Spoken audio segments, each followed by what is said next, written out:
Hello बच्चों, Radhe Radhe. Welcome to my channel. मैं आपकी पूनम मैम। मैं आपको कराने वाली हूँ मिड टर्म एग्जामिनेशन 2024-25 का इवनिंग का पेपर। ये आपका संस्कृत का पेपर है बेटा आपका, और ये 60 मार्क्स का है, 2.5 घंटे का है। चलिए इसको स्टार्ट करते हैं। ठीक है, पहला खंड आपका 8 नंबर का है, दूसरा 12, तीसरा 18 और चौथा 22 का। ठीक है, आपको सबसे पहले पैराग्राफ दिया जाएगा, आपको पूरा पैराग्राफ पढ़ना है। पढ़ के इसके आंसर को आपको देना है। तो आप ये पूरा पहले पढ़ेंगे, इसमें क्या दे रखा है। मैं आपको सीधे आंसर निकालना बताती हूँ। प्राचीन काल क्या अभूवत, तो प्राचीन काल में क्या था, निरपभवत। आप ना जिन बच्चों ने संस्कृत कम पढ़ी है, नहीं पढ़ी, तो आप इन ट्रिकों के द्वारा भी आप आंसर अच्छे से निकाल सकते हैं। ठीक है, आप ये पेपर करके जाओगे, आपको बहुत फ़ायदा होगा, आपको समझ में आएगा हम पेपर कैसे करेंगे, इसको सॉल्व कैसे करेंगे। ठीक है, प्राचीन काल का अभूवत लिखा है, तो आप देखिए नृप, तो आपका आंसर आया इसका नृप। का महान शासक अस्ति, तो चंद्रगुप्त प्रथमा, चंद्रगुप्त प्रथमा। ठीक है, आसित देखो, आसित मिल गया ना, तो आसित देख लीजिए। कस विवाह अभवत, तो भाई किसका विवाह हुआ था, तो गुप्त से का हुआ था। आप चंद्रगुप्त भी लिख दोगे तो कोई भी गलत नहीं कहेगा। गुप्त स्वयं केन प्रारंभ कृतम, तो चंद्रगुप्तेन, चंद्रगुप्तेन। थोड़ी सी मेरी आवाज़ भारी हो गई है, पर आप पेपर पर ध्यान दें और पेपर को समझें। ठीक है, अब चलते हैं। इसमें पूछा है कि भारत देश एक निरपेक्ष अभूवत प्राचीन काल। आप इसका आंसर पीछे देखेंगे तो आपको समझ में आएगा। ठीक है, ये आपका पहले का आंसर, आप इसको पूरा डिटो डिट उठा के लिख देंगे। आप सेकंड क्वेश्चन क्या पूछा है इसमें, चंद्रगुप्त से विवाह क्या साहब अभवत, तो आप देखेंगे चंद्रगुप्त विवाह के बारे में पूछ रहा है आपसे, तो आपका आ जाएगा चंद्रगुप्त। यहाँ पे चंद्रगुप्त से विवाह नेपाल देश से राजपुत्र साभवत। आप ये सेकंड क्वेश्चन पूरा आंसर आप ऐसे डिट्टो लिख देंगे। ठीक है, अब चलते हैं थर्ड क्वेश्चन पे। एक महान शासक अस्ति अत्र क्रियापदेन, तो इसका इसमें क्रियापद कौन सा, आसित। ठीक है, चंद्रगुप्त से इत से शब्द लिट का पुल्लिंग, कौन सा शब्द दिखा रहा है, तो पुल्लिंग है, पुल्लिंग स्त्रीलिंग, तो ये पुल्लिंग है क्योंकि चंद्रगुप्त क्या पुरुष है। स्मारक रूपेण शब्द की विभक्ति कौन सी होगी, कृत्य। इसकी आपको प्रथमा आपने विभक्ति याद की होंगी बालक की, तो उसमें 8 विभक्ति होती है, सप्तम और हे वाली आती है लास्ट में, प्रथमा द्वितीय। ठीक है, सप्तम होती है, तो ये वाली विभक्ति को आप एक विभक्ति जरूर याद करेंगे, आपको उसमें समझ में आने लग जाएगा कि कौन सी विभक्ति, प्रथमा, द्वितीय, तृतीय। ठीक है,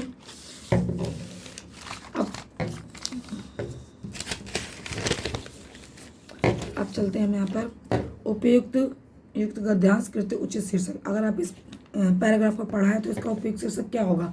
सारी बात चंद्रगुप्त के ऊपर बोली गई, तो ये चंद्रगुप्त।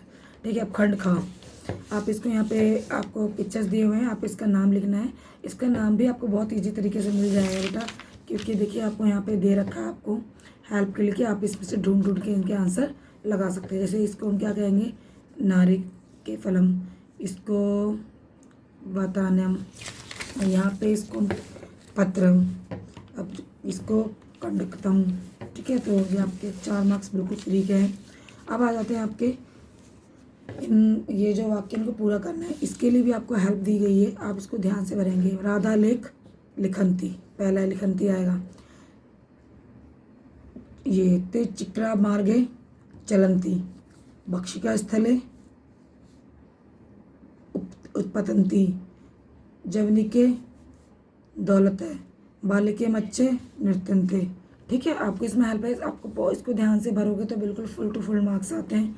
संस्कृत कठिन नहीं है, बहुत बच्चे संस्कृत को देख के बहुत घबराते हैं, कहते हैं कि बहुत कठिन है, कैसे पढ़ें, क्योंकि 6th स्टैंडर्ड में बच्चा जाता है तो एकदम ही न्यू भाषा आ जाती है उसके लिए, और संस्कृत उनको बहुत ज़्यादा टफ लगती है। मगर जब आप 7th में जाओगे, 8th में जाओगे, तो आपको संस्कृत सबसे ईजी लगेगी। बहुत अच्छा विषय है ये, इसमें मार्क्स बहुत अच्छे आते हैं। चलिए अब करते हैं, यहाँ पे आपको उचित कोई वाक्य पूरा करने के लिए वर्ड लगाना है। देखिए धावती, तो यहाँ पे आएगा बालिके डैश छात्र छात्रा, तो यहाँ पे आएगा छात्रा डैश नृत्यंती, तो देखो छात्रा नृत्यंती, और इसमें आएगा क्रीडन कहानी विद्यालय 2 डैश वृक्षो। ठीक है, ये मैंने आंसर लगा दिए हैं। आपको ऐसे ही पेपर आएगा, आपको सिर्फ ध्यान से भरना है। ठीक है, अब चलते हैं अब आ जाता है क्वेश्चन नंबर 4 और खंड घ 18 नंबर का है टोटल। डैश में से का संति आपको फिल इन द ब्लैंक्स पूरे करने खालिस्तान। तो कदली फलानी। तो आपने ये चैप्टर जब पढ़े होंगे तो आपको समझ में आ जाएगा कि कौन सा आंसर पुट ऑन होगा। ठीक है, कौन सा आंसर मतलब भरा जाएगा। वने वने तो वृक्षा निवसंती। ठीक है, डैश को जनती तो विहगा, विहगा माने पक्षी। तो डैश बलिवर्धो। अब आ गया आपका 5। इसमें आपको वचन भरने हैं। मैंने आपको भी कहा था कि एक कोई भी वो विभक्ति याद करके जानी है आपको। ठीक है, और उसको फिल करना है। ये विभक्ति याद रहेगी तभी आप इसे एडजेक्ट फिल कर पाएंगे। तो प्लीज़ विभक्ति ज़रूर याद कर लेना। करोति कुरत कुरंती, पचती पचत पचंती, हस्ती हसत असंती, अस्ति संति। ये आसान होते हैं, मैंने अपने टाइम में भी याद किए थे, बहुत इंटरेस्टिंग होते हैं। बस एक याद हो जाए, आप इसमें कोई सा भी पुट ऑन करके हिसाब से आप इसे फिल कर सकते हो। अब आ जाता है आपका ये उचित अव्यय पद भरना है आपको। राम से हम डैश गचंती। तो एक में आएगा च गचंती डैश। ये जो बच्चे ने भरे हैं वो गलत भरे बेटा, तो आप इस पे ध्यान ना देके आप सीधा ध्यान दो। डैश मम विद्यालय अस्ति। सेकंड में आएगा अत्र, ये मेरा विद्यालय है। डैश विद्या डैश जीवन नास्ति। तो विद्या के बिना जीवन का नाश है, तो ये 3 आएगा। सदा डैश सदा वध। तो इसके लिए अपी आएगा यहाँ पर। ये मैंने इस निशान लगा दिए हैं। ठीक है, ये आप पढ़ोगे तो आप ऑटोमेटिक आपको समझ में आएगा। कुछ बच्चे कहते नहीं मैम समझ में नहीं आता। देखो आप इसमें समझ में आ रहा है ना, विद्या जीवन नास्ति, विद्या के बिना। आपको 4 जो समझ में आ रहा है उसे पहले फिल करो, जो बच जाता है वो ऑटोमेटिक उसमें फिल हो जाता है। ठीक है, अब चलते हैं क्वेश्चन नंबर 7 पे। यहाँ पे आपको गिनती आनी चाहिए 1 से 50 तक, जो आपके टीचर्स ने बोली हो। हाँ 50 तक भी कर लोगे तो भी कोई दिक्कत नहीं है। ठीक है, ये 23 है, इसको आप त्रयोविशन संस्कृत में लिखोगे। 9 को 9। अब आ जाते हैं हम पंच को पंच लिखते हैं, 5 को 16 को 16, 10 को 10। इसको दसम भी लिख सकते हैं, दसवा भी लिख सकते हैं। ठीक है, ये आपके टीचर के ऊपर डिपेंड करता है। मेरे हिसाब से तो दसवा ही ठीक होना चाहिए। अब क्वेश्चन नंबर 8, आप इसमें से आपको मैचिंग करनी, मिलान करना है कि कौन, ये आपको संस्कृत में दिया हुआ है और उसकी हिंदी है। आप इसके लिए शब्दार्थ याद कर लो। जो बच्चा शब्दार्थ याद कर लेगा वो फटाफट इसके आंसर अच्छे से लगा लेगा। ठीक है, तो मैं इसमें बच्चे ने गलत भरा तो मैंने सीधा इसके आंसर लिख दिए हैं। युष्माक माने तुम्हारा, अस्माक हमारा, वयम हम सब, मेरा, स वह और ते वे सब। ठीक है, अब आ जाते हैं आपके खंड का पे। ये आपका 22 मार्क्स का है। ठीक है, आपको इसमें एक श्लोक दिया हुआ है, आपको उसकी हिंदी समझिए, उसके जैसे भी समझ के उसके आंसर है। ते के, तो देखो ते के तो ते वृद्धा संति, तो इसका आंसर आएगा वृद्धा। ते की कुर्वंती, तो वही क्या कर रहे हैं वो हसंती, इसका आंसर है हसंती। ते के संति, तो वृद्धा के संति। वृद्धा की कुर्वंती, तो वृद्धा क्या कर रहे हैं भाई, हंस रहे हैं। ठीक है, तो ज़्यादा डिफिकल्ट नहीं होता है संस्कृत का पेपर। बच्चे बहुत ज़्यादा घबराते हैं, मेरे ट्यूशन वाले बच्चे तो ज़्यादा, क्योंकि खासकर छठी वाले बच्चे वो बहुत ज़्यादा पैनिक रहते हैं, कहते हैं कि मैम कैसे करेंगे। के अत्र वचनम किम, तो के कौन सा वचनम है, देखो के, तो ये बहुवचनम है। ठीक है, और ना ही ते हसंती अत्र कुर्वत कृत पद किम, तो इसमें ते है। ठीक है, इसमें कृत कौन कर रहा है, कृत माने कृता करता, तो ते है इसका आंसर। अब आपका 10 क्वेश्चन, पेपर 10, इसमें भी आपको एक दोहा या दिया हुआ है, आपको इसको पढ़ना है और इसके आंसर आपको करने हैं। तो देखिए, पयो दर्पणे स्व प्रतिबिंब केतुकेन पश्यन्ति, पयो दर्पण स्व प्रतिबिंब केतुकेन पश्यन्ति, वृक्षा पश्चाय स्वच्छ संक्रमणम कुर्वन्ति सत्कार वृक्षा। तो एक पद में उत्तर देना है आपको, इसको ज़्यादा लंबा नहीं लिखना है। कौतुकन के पश्यन्ति, तो भाई कौन कर रहा है, वृक्षा। ठीक है, सत्कार के कुर्वन्ति, तो सत्कार कौन कर रहा है, वृक्षा। होते के देखो सभी आंसर नहीं इसी में है, आपको इधर उधर भटकने की जरूरत ही नहीं है। मैं देखो आंसर बता रही हूँ। कौतुकन पश्यन्ति, तो ये वृक्षा। कुरुषि कुर्वन्ति, तो ये भाई रिक्शा। आपका इसका जो हेल्पिंग एक वर्ड होता है ना, वो इसमें मिल जाएगा, आप उसके हिसाब से आंसर लगा सकते हैं। ठीक है, पूर्ण वाक्य में थोड़ा सा इसको लंबा करके देना है। तो वृक्षा कद पश्यन्ति, देखो वृक्षा कद पश्यन्ति, तो इसमें क्या होती है, के अंदर मिसिंग है, तो आपको इसको हटा के इसके आंसर में इसको हटा के ये लिख देना है, वृक्षा कौतुकेन पश्यन्ति। समझ में आया? ऐसे वृक्षा का संस्कार कुर्वन्ति, तो देखो इसमें जो क्या मिसिंग है बच्चा, संस्कार को ये वाला मिसिंग है, तो आप इसमें करोगे वृक्षा की जगह कद हटा दोगे, वृक्षा तो सेम रहेगा, कद हटा के पूरी लाइन को लिख दोगे बीच में, फिर ये लिख दोगे। ठीक है, ये आपका आंसर हो जाएगा। ये था दिशनम उत्तर, तो वृक्ष अत्र कील कौन सा है, तो वृक्ष आपको पता चल रहा है पुल्लिंग है, तो इसका आंसर पुल्लिंग आएगा। अब चलते हैं खा पे। कुर्वन्ति अत्र की वचनम, कुर्वन्ति कौन सा वचनम है, तो बहुवचनम है। ठीक है,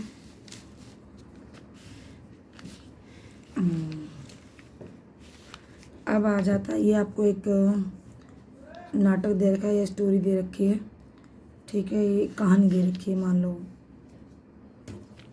लेख दे रखा है, जो भी हो आप इसको पढ़ो। ऋचा त्वम नाम किम, प्रणम प्रणम मम नाम प्रणम प्रणव। इसमें ऋचा पूछ रही है आपका नाम क्या है, प्रणव बोल रहा है कि मम मेरा नाम प्रणव है, त्वम नाम किम तुम्हारा नाम क्या है, ऋचा मम नाम ऋचा, तुम कुत्र पढ़सी मेरा नाम ऋचा है, तुम कहाँ पढ़ते हो, प्रणव अहम अत्र मैं यहाँ पढ़ता हूँ, ऋचा अहम अपि अत्र ये पढ़ाने मैं भी यहाँ पर पढ़ती हूँ, इधम आवा मित्र, चलो हम मित्र बन जाते हैं। ठीक है, एक पद उत्तर, तो प्रथम नाम किसने पूछा, पश्यन्ति मैंने पूछा, तो किसने पूछा, ऋचा ने, इसका आंसर आएगा ऋचा। द्वितीय नाम किसने पूछा, भी प्रणव में। पूर्ण वाक्य मतलब थोड़े से लंबे आंसर में उत्तर देना है।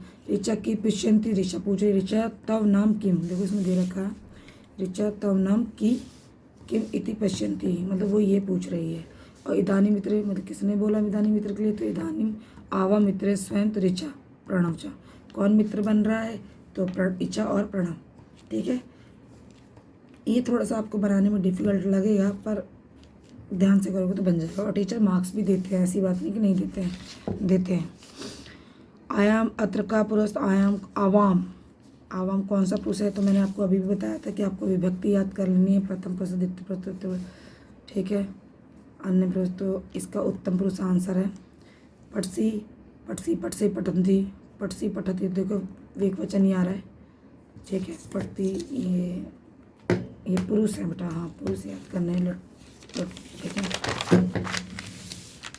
ये आ जाते हैं, ये सबसे इंटरेस्टिंग है इस संस्कृत पाठ का। देखिए आपको दिया हुआ है, आपको सही से ढूंढना है। देखो मैं बताती हूँ कैसे करना है इसको। धोखा है, का के रा है, तो आप इसमें कौन सी मात्रा दे रखी है, बड़ी की, तो आपके ऊपर लग जाएगी बड़ी की मात्रा। फिर ड, डा आ गया, डा के आ का डंडा, तो मतलब यहाँ पे कोई मात्रा नहीं है, तो यहाँ पे नहीं लगा है। फिर ना, यहाँ पे भी कोई मात्रा नहीं है। ठीक है, फिर यहाँ पे का, फिर यहाँ पे भी कोई मात्रा नहीं है, माँ, तो आपको का पे की ये लिख दो, ये फिर जो ये आ का मतलब है ना कि यहाँ पे कोई मात्रा नहीं है। जब आपके पास ऐसा आएगा तो समझो एक डंडा लग जाएगा, आ की मात्रा लग जाएगी, की ड न कम। ठीक है, समझ में आ रहा है।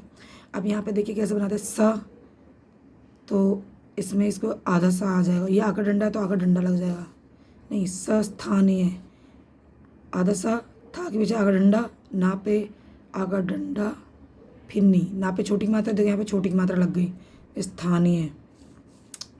अब देखो प, तो ये प्रा हो गया प्रश्न, और ये जो रा था ना यहाँ पे बड़ा क्रीडनम आया, क्रीडनम मैं भूल गई थी, पा, अब पा है ना इसके रा है, तो आप यहाँ पे ऐसे लगा दोगे।